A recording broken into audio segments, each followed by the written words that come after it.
Hi friends, எல்லாரும் எப்படி இருக்கீங்க? நல்லா இருப்பீங்க. பேசும் கிரகங்களிலிருந்து உங்கள் நித்யா ராஜேந்திரன். ஃப்ரெண்ட்ஸ், அனைவருக்கும் இனிய தீபாவளி நல்வாழ்த்துக்கள்.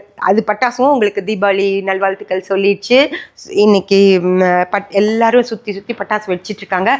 சரி, உங்கள் கூட அதுலேயே பேசிடணும் அப்படிங்கிறக்காக தான் இது கரெக்டாக மார்னிங் பட்டாசு வெடிச்சிட்டேன். சாமி கும்பிட்டாச்சு. எல்லாம் ரெடியாக டிஃபன் எல்லாம் செஞ்சு வச்சுருக்கேன். போய் சாப்பிடணும். இந்த வருஷம் எனக்கு ஸ்வீட்டெல்லாம் செய்ய சுத்தமாக டைமே இல்லை. அதனால் மோஸ்ட்லி யூடியூப் வந்ததுக்கப்புறமே நான் வீட்டில் ஸ்வீட்டே செய்யறதில்ல. வெளியே தான் கடையில் தான் வாங்கிக்கிறோம். ஸ்வீட்டு காரம் எல்லாம் வாங்கிட்டேன். நம்ம கிட்ட இருக்கிற பொண்ணுகளுக்கும் ஸ்வீட்டெல்லாம் கொடுத்து அனுப்பிச்சாச்சு. நேற்றே லீவ் கொடுத்தாச்சு. என்ன மெய்டு அந்த பொண்ணுக்கும் எல்லாம் கொடுத்து, அவங்க குழந்தைக்கும் பட்டாசெல்லாம் வாங்கி கொடுத்து அவங்களுக்கும் 2 நாள் லீவ் கொடுத்து அனுப்பிச்சாச்சு. ஃப்ரீயாக இருக்கேன். ஆனால் எனக்கு வேலை இருக்குது ஃப்ரெண்ட்ஸ். இன்னும் நிறைய எடிட்டிங் வேலையெல்லாம் இருக்குது. அதெல்லாம் போய் செய்ய போகிறேன். நீங்களும் எல்லாரும் ஜாலியாக இன்றைக்கி என்ஜாய் பண்ணுங்கள். நல்லா சாப்பிடுங்க, நல்லா டிவி பாருங்கள், சந்தோஷமாக இருங்க. இன்றைக்கி ஏதாவது கொஞ்சம் உங்களுக்கு ஏதாவது கவலைப்படுற மாதிரி யாராவது பேசினாலும் அதெல்லாம் கூட அப்படின்னு தூக்கி போட்டுட்டு ஜாலியாக இருக்கிறது மட்டுமே ஒரு கோல் அப்படின்னு வச்சுட்டு ஜாலியாக இருங்க.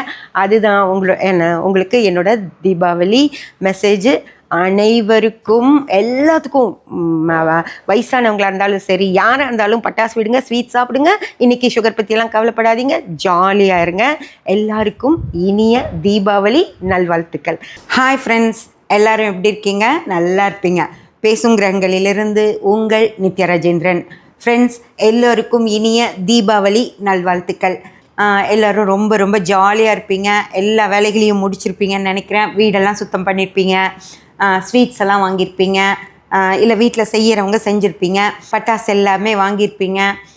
ரொம்ப சந்தோஷமாக ஜாலியாக இருக்கீங்க அப்படின்னு சொல்லி நான் நினைக்கிறேன். அதுதான் தீபாவளி. நம்ம நிம்மதியாக இருக்கமா, சந்தோஷமாக இருக்கமா அப்படிங்கிறது தான் தீபாவளி. வேறு என்ன விஷயங்கள் இருந்தாலும் இந்த நிம்மதியும் சந்தோஷமும் மட்டும் இருந்தாலே போதும், அது தீபாவளி. அதே மாதிரி போகிற இடத்துல நீங்கள் எடுத்ததை விட சூப்பராக சாரீ எடுத்திருப்பாங்க. நீங்கள் வாங்கினதை விட நிறைய பட்டாசு வாங்கி வச்சுருப்பாங்க. நீங்கள் செஞ்சதை விட ரொம்ப ரிச்சான ஸ்வீட்ஸ் செஞ்சு வச்சுருப்பாங்க. நாங்கள் செஞ்சது தான் சரின்வாங்க. அதை பற்றியெல்லாம் கவலைப்படவே படாதீங்க. அதே போல் உங்கள் வீட்டுக்கு வர்றவங்களும் நாங்கள் அப்படி துணி எடுத்திருக்கோம், நாங்கள் இப்படி துணி எடுத்திருக்கோம், எங்கள் பசங்களுக்கு அந்த விலையில் எடுத்திருக்கோம், இந்த விலையில் எடுத்திருக்கோன்னுவாங்க. அதை பற்றியும் கவலையே படாதீங்க, ஓகேங்களா? நீங்கள் என்ன செஞ்சுருக்கீங்களோ, நீங்கள் என்ன துணி எடுத்திருக்கீங்களோ, நீங்கள் எவ்வளோக்கு பட்டாசு வாங்கியிருக்கீங்களோ அதுதான் ஃப்ரெண்ட்ஸ் நிரந்தரம். நமக்கு என்ன கிடைச்சதோ அதை சந்தோஷமாக வச்சு ஜாலியாக என்ஜாய் பண்ணலாம். அவங்க இதை வச்சாங்களே, இவங்க இதை செஞ்சுருக்காங்களே, நம்மளால் இதை செய்ய முடியலையே, அதை பற்றியெல்லாம் கவலையே படாதீங்க. என்ன இருக்கோ அதை வச்சுட்டு சந்தோஷமாக இருங்க, ஓகேயா? நிறைய பேர் கமெண்ட்ஸில் எல்லோரும் நீங்கள் பார்த்துருப்பீங்க, கேதார கௌரி விரதம் எப்போ பண்ணுறதுமா, குபேர பூஜைக்கு டைமு, தீபாவளி அன்றைக்கி என்ன பூஜை செய்கிறது, கேதார கௌரி விரதம் திங்கக்கிழமை செய்கிறதா செவ்வாய்க்கிழமை செய்கிறதா, அதெல்லாமே கேட்டிருந்தாங்க இல்லைங்களா? அதுக்கு எல்லாத்துக்கும் பதில் சொல்லணும் அப்படின்னு சொல்லி நினச்சேன். தீபாவளி அப்படின்றது நம்ம பண்டிகையே கிடையாது. இப்போது எப்படி இந்த பானிபூரி, பேல்பூரி, அப்புறம் வடாப்பாவு, இதில் சாட் ஐட்டம்ஸ் எல்லாம் வந்திருக்கு இல்லைங்களா? அதெல்லாம் மாதிரி தான். அது மாதிரி இந்த தீபாவளி அப்படிங்கிறதும் பல காலங்களுக்கு முன்னாடியே நம்மளுக்கு வந்த ஒரு பண்டிகை தான். அங்கே என்ன பண்ணுறாங்க, நார்த்தில் தீபாவளியை ராவணனை ராமர் கொன்ன சந்தோஷத்தை தான் தீபாவளியாக கொண்டாடுறாங்க. அந்த தீபாவளி இங்கே நம்மக்கிட்டேயும் சேர்றப்போ இங்கே இவங்க என்ன பண்ணிட்டாங்கன்னா, பீமன் பக்காசூரனை கொன்னார் அப்படின்னும், கிருஷ்ணர் நரகாசூரனை கொன்னார் அப்படின்னும், கிருஷ்ணர் கொல்லக்கூடாது அதனால் சத்தியபாமா கொன்னாங்க அப்படின்னும், அந்த மாதிரி சில விஷயங்களை இங்கே சொல்லிக்கிறாங்க. என்ன சொன்னாலும் நரகாசூரன், பக்காசூரன் யாராக இருந்தாலும் அதர்மத்தை நல்லது அழித்த நாள், கெட்ட விஷயங்களை நல்ல விஷயங்கள் அழித்த நாள் தான் தீபாவளி அப்படின்னு சொல்கிறது ஃப்ரெண்ட்ஸ். அதனால் தீபாவளி அப்படின்றது ஒரு நல்ல நாள், ஒரு கெட்ட விஷயம் அழிஞ்சு போய் ஒரு நல்ல விஷயம் ஜெயிச்ச நாள் அப்படின்னு சொல்லி எடுத்துக்கோங்க, அவ்வளவுதான். நார்த்தில் லக்ஷ்மி பூஜை அப்படிங்கிறது ரொம்ப ரொம்ப சிறப்பாக அவங்க செய்யக்கூடிய ஒரு பூஜை. நார்த் இண்டியன்ஸ் பார்த்திங்கனாலே அவங்க அந்த சிகப்பு கயிறெல்லாம் கையில் கட்டியிருப்பாங்க இல்லையா, அது லக்ஷ்மி பூஜை செஞ்சு அவங்க ரெகுலராக கட்டியிருப்பாங்க. அது லக்ஷ்மி பூஜை. அவங்க வந்து மிட்டாய்ன்னு சொல்லிட்டு தான் ஸ்வீட் சாப்பிடுவாங்க. லட்டெல்லாம் வந்து அவங்க மிட்டாய் அப்படின்னு தான் சொல்லுவாங்க. மார்வாடிகள் வந்து இந்த பூஜை செய்ய அவங்க ரொம்ப நல்லா அவங்க வியாபாரங்கள்லாம் ரொம்ப ரொம்ப முன்னேறி வந்ததா ஒரு ஐதீகம் வச்சுட்டு அவங்க அந்த லக்ஷ்மி குபேர பூஜையை செய்கிறாங்க. கேதார கௌரி பூஜை முதல்ல நீங்கள் இந்த கேதார் அப்படின்னு சொன்னாலே அது நார்த் இந்தியாவிலேருந்து வந்தது தான். கேதார கௌரி விரதம் அப்படின்றது விரதம் வச்சுக்குவாங்க. அவங்க பூஜாம்பாங்க, கேதார் கௌரி பூஜா அப்படின்வாங்க, லக்ஷ்மி குபேர பூஜா அப்படிம்பாங்க. அது வந்து அங்கேருந்து நார்த்துலேருந்து வந்தது தான். அவங்க அதெல்லாம் செஞ்சதுனால அவங்கெல்லாம் ரொம்ப வசதியாக இருக்காங்க அப்படின்னு சொல்லி சொல்லப்படுது. ஒரு விஷயம் நல்லா ஞாபகம் வச்சுக்கோங்க, அதாவது நார்த்தில் எல்லாருமே வசதியாக தான் இருக்காங்களா? இங்கே எப்படி நம்மெல்லாம் கொஞ்சம் பேர் வசதியாக இருக்காங்க, கொஞ்சம் பேர் சிரமத்தில் இருக்காங்க, கொஞ்சம் பேர் ஒரு அளவுக்கு இருக்காங்க, கொஞ்சம் பேர் ரொம்ப ரொம்ப மோசமான நிலையில் இருக்காங்க. அப்படி இருக்க மாதிரி தான் இந்த உலகம் முழுக்குமே அப்படி தான் இருக்கும். எல்லாரும் சூப்பராகவே இருக்கிற எங்கேயாவது ஒரு நாடு பணக்கார நாடுன்னு சொல்லப்படுதில்ல, உங்களுக்கு உலகத்தில் இதுதான் பணக்கார நாடு அப்படின்வாங்க. அந்த நாட்டிலையும் ஏழை இருப்பான். புரிஞ்சதுங்களா? அங்கே வந்து பணக்கார நாடு அப்படின்னா அந்த விகிதாசாரப்படி அது பணக்கார நாடு, அவ்வளவுதான். ஆனால் அங்கேயும் ஏழை அப்படின்றவன் இருப்பான், கஷ்டப்படுறவன் அப்படின்னு இருப்பான். யூஎஸில் பாலத்துக்கடியில் வசிக்கிற மக்கள் இருக்காங்க இல்லையா, மிகப்பெரிய பணக்கார நாடு தான். ஆனாலும் அங்கேயும் ஒவ்வொரு பாலத்துக்கடியிலையும் குடும்பமாக வசிக்கிறவங்க இருக்காங்க.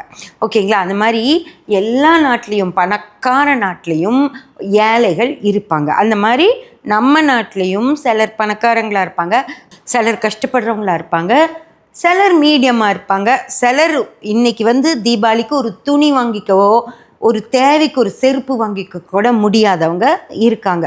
ஓகேங்களா? அந்த மாதிரியே தான் நார்த்லேயும் இருப்பாங்க, வடநாட்டிலையும் அப்படி இருப்பாங்க. அங்கே இருக்கவங்க லக்ஷ்மி குபேர பூஜை செஞ்சு அவங்கெல்லாம் சூப்பராக இருக்காங்க அப்படின்றதெல்லாம் கிடையாது. சிரமம் அப்படின்றது வரதான் செய்யும். உங்கள் ஜாதக ரீதியாக தசாபுத்திகள் கொஞ்சம் நல்லா இல்லாத நேரத்தில் நீங்கள் கொஞ்சம் இறங்க தான் செய்வீங்க. எவ்வளோ வசதியாக இருந்தால் கூட கொஞ்சம் இறங்க தான் செய்வீங்க. ஓகேங்களா? அந்த மாதிரி உங்களுக்கே தெரியும், அமிதாப் பச்சன் தெரியும், ரொம்ப கீழே போய் திரும்பியும் தான் மேலேறி வந்தார் இல்லையா? அந்த மாதிரி எல்லாருக்குமே ஒரு சிரம காலங்கள் அப்படின்றது இருக்கும், நல்லா இருக்கிற காலங்கள் அப்படின்றது இருக்கும். அதனால் நம்ம லக்ஷ்மி குபேர பூஜை செஞ்சாலும் நம்ம அந்த வருஷம் கீழே போகிறது நடக்கும்.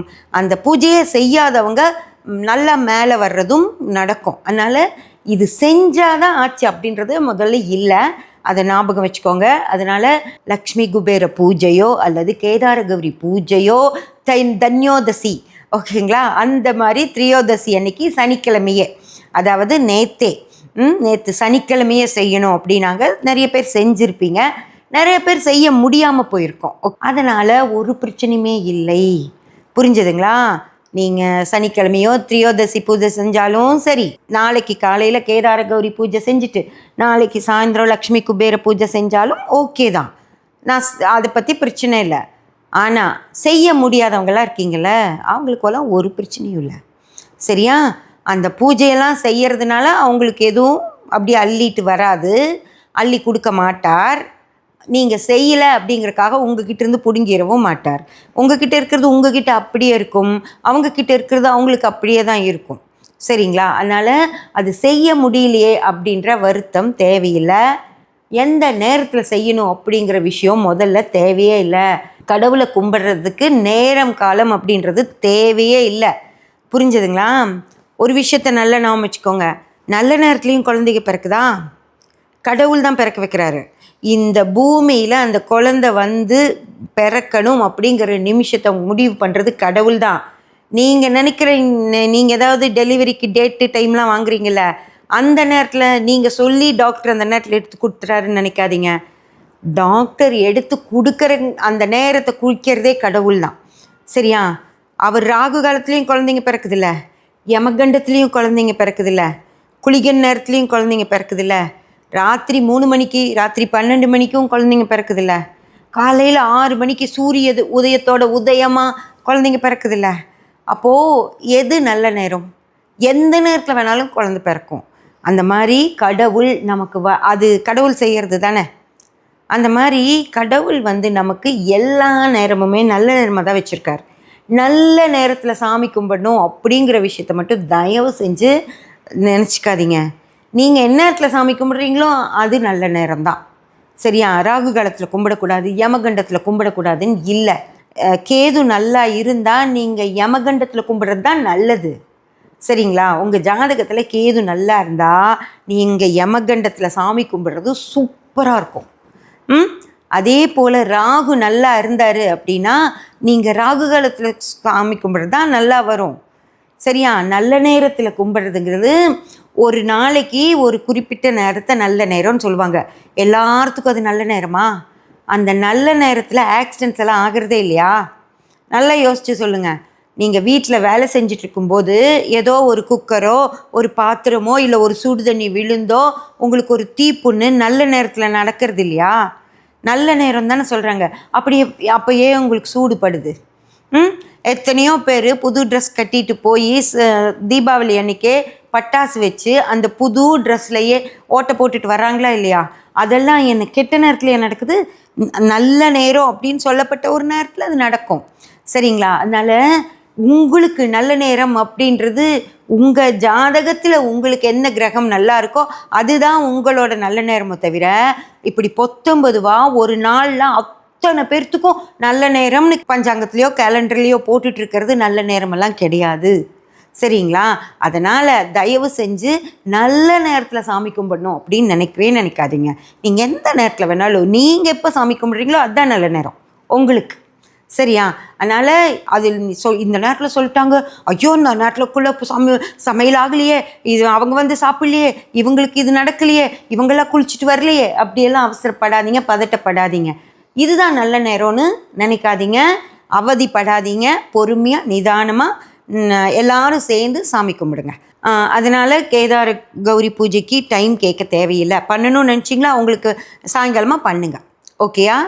அதே மாதிரி இன்னொன்று சொல்கிறேன், லக்ஷ்மி பூஜை அமைதியாக செய்யணும்.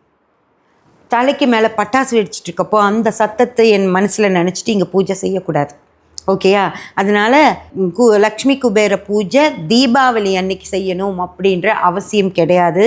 நீங்கள் ஒரு வெள்ளிக்கிழமை அமைதியாக இருக்கிற ஒரு வெள்ளிக்கிழமை செய்யுங்க. சரியா? இன்றைக்கே செய்யணுன்ற அவசியம் இல்லை. அதே போல் தான் கேதார கௌரி பூஜையும் நாளைக்கு காலையில் தான் செய்யணும் அப்படின்றது இல்லை. திங்கக்கிழமை காலையிலையா செவ்வாய்க்கிழமை காலையிலையா அந்த பிரச்சனையெல்லாம் இல்லவே இல்லை. அதே போல் அது செய்கிறவங்க பெரிய பணக்காரங்க ஆகிடுவாங்க அப்படியெல்லாம் கிடையாது. அது செய்யலைனாலும் நீங்கள் பணக்காரங்களாக தான் இருப்பீங்க. அதை செஞ்சவங்களும் கஷ்டப்படுறவங்களும் இருக்காங்க. பூஜை பண்ணிவிட்டு அந்த வருஷம் சரியாக போகாதவங்களும் இருக்காங்க. அதனால் அப்படி ஒரு விஷயம் இல்லை. எந்த டென்ஷனும் ஆகவே ஆகாதீங்க. தயவு செஞ்சு டென்ஷன் ஆகாதீங்க. முடிஞ்சதா பூஜை செய்யுங்க, முடியலையா சாமியை கும்பிட்டு வேலையை பாருங்கள். அன்றைக்கி முதல்ல வீட்டில் எல்லாத்தையும் சந்தோஷமாக வச்சுக்கோங்க. நான் பூஜை செய்யணும், அது பண்ணணும், இதை பண்ணணும்னு அவங்களுக்கு டென்ஷன் பண்ணாதீங்க. ஒரு குழந்தை பட்டாசு விடணும்னு ஆசைப்படுற குழந்தைய பிடிச்சி இழுத்துட்டு வந்து நீங்கள் வைக்கிற சாமி முன்னாடி உட்கார வச்சு சொல்லுன்னு சொன்னீங்கன்னு வைங்க, போற்றி சொல்லு, அஷ்டகம் சொல்லு, குங்குமம் போடு, காயினாக போடுன்னு சொல்லி உட்கார வச்சிங்கன்னா அந்த குழந்தை அதில் மனசில் ஆயிடுச்சு, அதை செய்யாது. அதுக்கு போய் பட்டாசு விடணும்னு தோணுமா? உங்கள் கணவர் டிவி பார்க்கணும், அன்றைக்கி தான் வீட்டில் இருப்பார். ஒரு நாள் இன்ட்ரெஸ்டிங்காக நிறைய ப்ரோக்ராம்ஸ் இருக்கும் டிவியில், அதை நான் பார்க்குறேன் அப்படின்னு சொல்லி உட்காந்துருக்கிறவரை பிடிச்சி இல்லை நீங்கள் காசு போடுங்க அப்படின்னு சொல்லி உட்கார வச்சிங்கன்னு வரீங்க, அவருக்கு மனசு அங்கே இருக்காது சாமிக்கிட்ட. அந்த சாமி மேலே மனசு வைக்காமல் டிவியை நினச்சிட்டே அவர் பட்டிமன்றம் போட்டுருவான், இல்லை அந்த படம் போட்டுருவான் அப்படின்னு மனசில் நினச்சிட்டு அங்கே உங்களுக்காக காசு போட்டாருன்னு வச்சுக்கோங்க. அதனால் ஒரு பிரயோஜனமுமே இல்லை. நம்ம மனசார கடவுளை உணர்ந்து கும்பிட்டாதான் உங்களுக்கு அதில் பிரயோஜனம் இருக்குமோ தவிர உங்களுக்காக செய்கிறது, உங்கள் அம்மாக்காக செய்கிறது, அந்த மாதிரி விஷயம்லாம் அவங்கள அப்படி கஷ்டப்படுத்தி செய்ய வைக்காதீங்க. அவங்க கடவுளையே வெறுத்துருவாங்க, பூஜைகளையே வெறுக்க ஆரம்பிச்சிருவாங்க. புரிஞ்சுதா? அதனால் உங்கள் குழந்தைங்களுக்கு அன்றைக்கி என்ன விஷயமோ பிடிச்சிருக்கோ அதை மட்டும் செய்ய விடுங்க, நிம்மதியாக இருக்க விடுங்க. நீங்கள் தனியாக உட்காந்துக்கிட்டு ஒரு வெள்ளிக்கிழமை அவங்களெல்லாம் ஆஃபீஸ்க்கு அனுப்பிட்டு ஸ்கூலுக்கு அனுப்பிட்டு உட்காந்து கேதார கௌரி பூஜை, லக்ஷ்மி குபேர பூஜை எல்லாமே செய்யுங்க.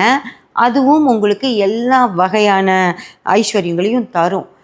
தீபாவளி அன்றைக்கி செஞ்சால் தான் தரும் அப்படின்னு சொல்லி அப்படின்னு சொல்கிறத நம்பி நீங்கள் செஞ்சீங்க, அந்த இன்ட்ரெஸ்ட் இல்லாமல் செய்ய வச்சிங்கன்னா அதனால் ஒரு பிரயோஜனமுமே இருக்காது. தீபாவளி அன்றைக்கி தான் செய்யணுங்கிற அவசியமும் கிடையாது. தீபாவளிங்கிறது நார்த் இந்தியாவிலேருந்து நமக்கு வந்த ஒரு விசேஷம். அப்போ என்ன நம்ம விசேஷம் அப்படின்னு கேட்டிங்கன்னா கார்த்திகை தீபம் ஃப்ரெண்ட்ஸ். புரிஞ்சதுங்களா? தீபாவளி அப்படின்னு சொல்கிறோம்ல, அது தீபாவளி இல்லை, தீபாவளி. ஆவலி, புரியுதுங்களா? தீப வரிசை அப்படின்னு சொல்லி அர்த்தம். தீப வரிசை அப்படின்னா என்னென்னா தீபங்களை லைனாக வைக்கிறது பேர் தான் தீப வரிசை. தீப வரிசை ஏன் கொண்டாடப்பட்டது அப்படின்னா, அதாவது முடிஞ்சது, எல்லா நடவும் முடிஞ்சது. 6 மாத நடவு, ஆடிப்பட்டம் அப்படின்னு சொல்கிறோம்ல, அந்த மாதிரி 6 மாத நடவு முடிஞ்சு இந்த 3 மாத பயிர்களும் இருக்குல்ல, அதுவும் இந்த ஐப்பசி மாதம் எல்லாம் விதைச்சிருவாங்க. எல்லாமே தை மாதம் நம்ம கைக்கு கிடைக்கும். அதெல்லாம் முடித்ததுக்கப்புறம் கடவுளை, ஐயா நாங்கள் வச்ச பயிர்கள் எல்லாம் நல்லபடியாக எந்த இயற்கை சீற்றத்துக்கும் இதாகாமல் எங்களுக்கு மகசூலை அள்ளி கொடுக்கணும் அப்படின்னு சொல்லி கடவுளை, அதுவும் முருகரை, கார்த்திகை மாதம் முருகரை வழிபாடு செய்கிறது தான் நம்ம கார்த்திகை தீபம். ஓகேங்களா? அது அந்த காலத்தில் விவசாயிகள் எல்லா நடவு வேலைகளையும் முடிச்சுட்டு அதுக்கப்புறம் கொஞ்சம் நிம்மதியாக உட்காந்து சாமி கும்பிட்றது தான் கார்த்திகை. அந்த கார்த்திகை தான் இங்கிருந்து மருவி வடநாட்டுக்கு தீபாவளியாக போச்சு.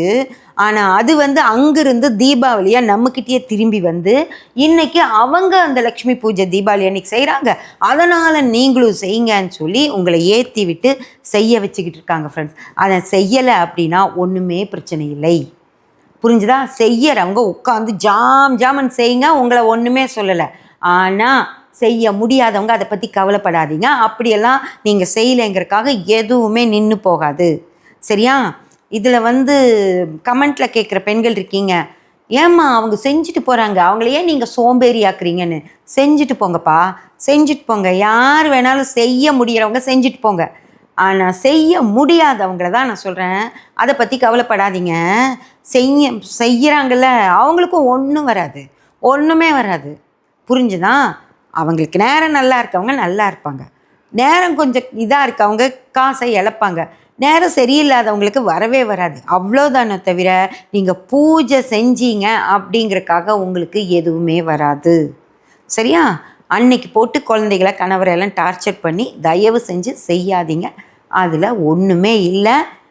சப்ஸ்கிரைப் பண்ணி பெல் பட்டன் ப்ரெஸ் பண்ணி வச்சுக்கோங்க. அப்போ தான் நான் போடுற எல்லா பதிவுகளும் உங்களுக்கு கிடைக்கும். லைக் பண்ணி, ஷேர் பண்ணி, கமெண்ட் பண்ணிங்கன்னா எனக்கு சப்போர்ட்டிவாக இருக்கும். Thank you friends.